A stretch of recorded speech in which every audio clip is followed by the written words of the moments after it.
Fue bastante curiosa, amigo del canal, la visita del presidente de los Estados Unidos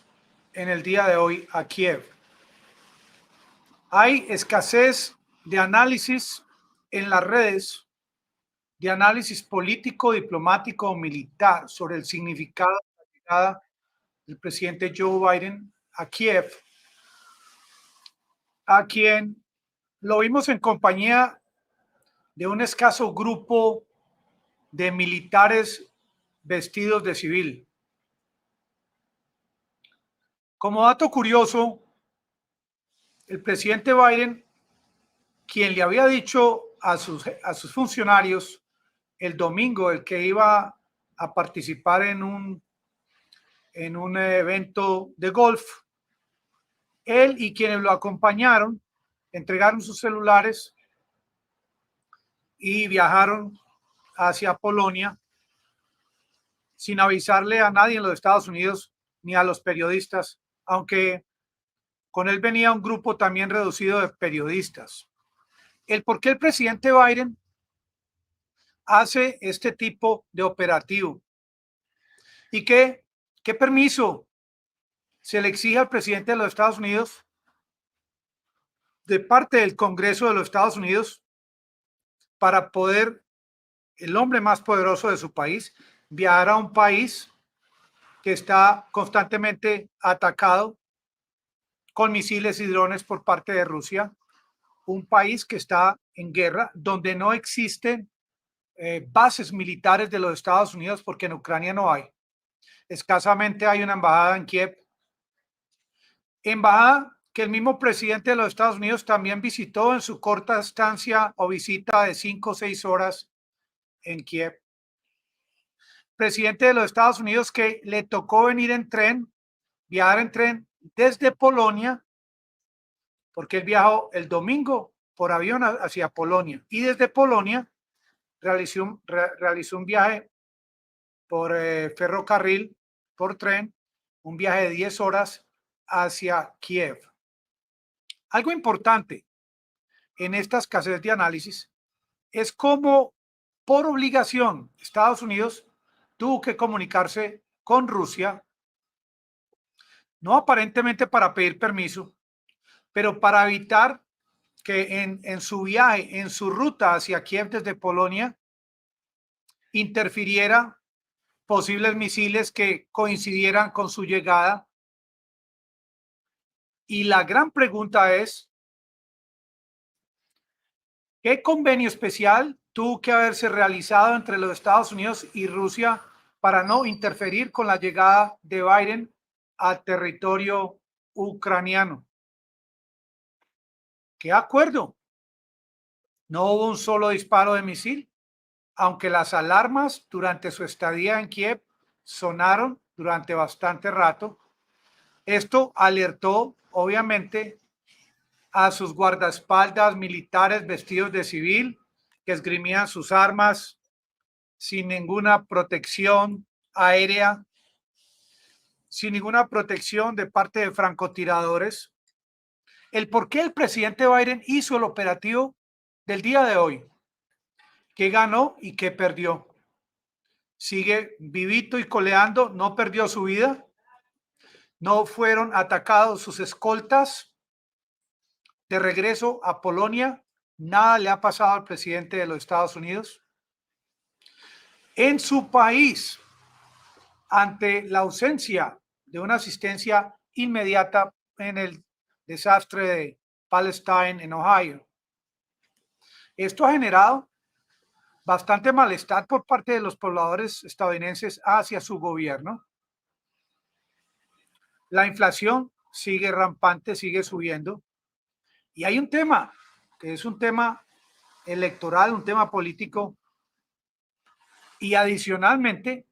el hecho de que ahora estos republicanos elegidos en noviembre van a cambiar en cierto modo el escenario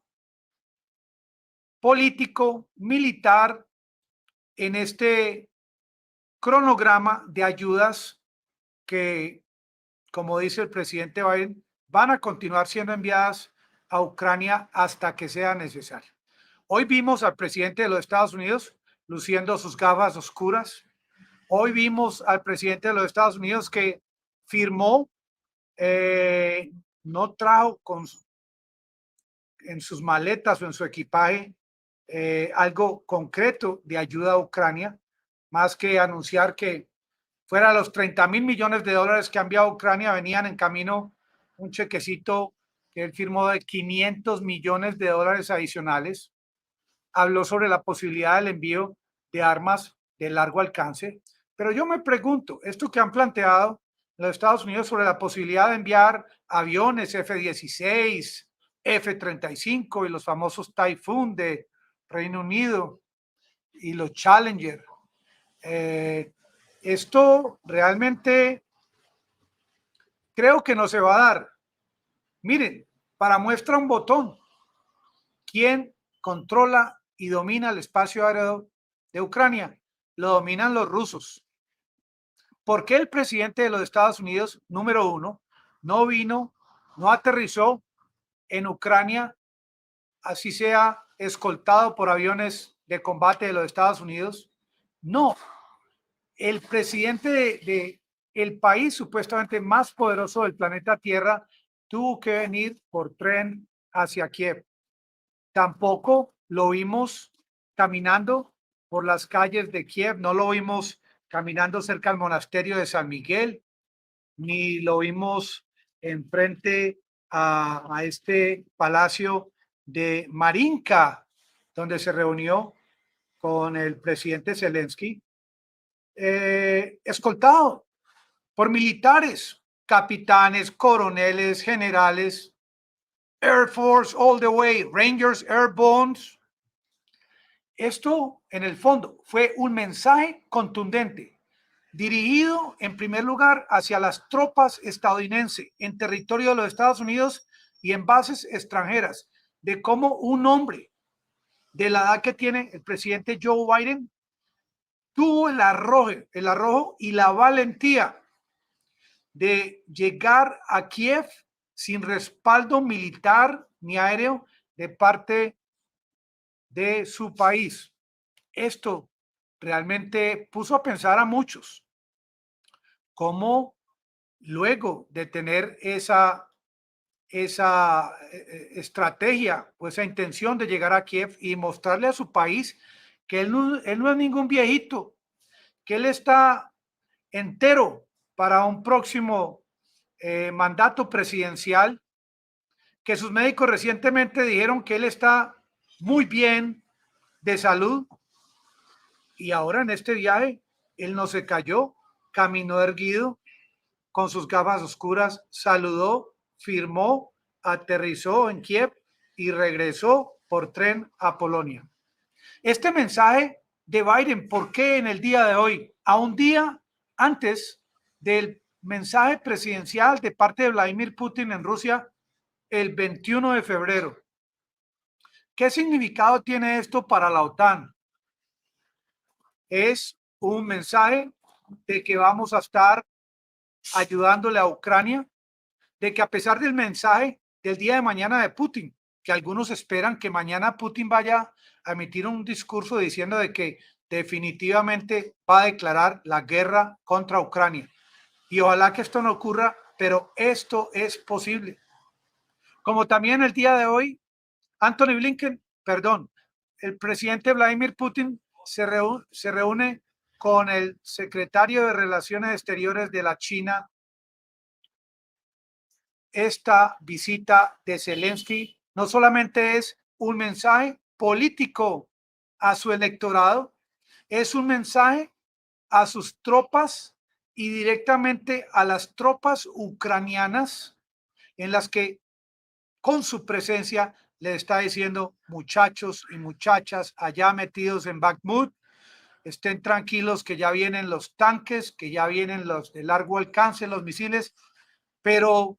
le faltó al presidente de los Estados Unidos haber traído algo físico en el día de hoy a Kiev, que esto hubiese prácticamente se hubiese convertido en un mensaje,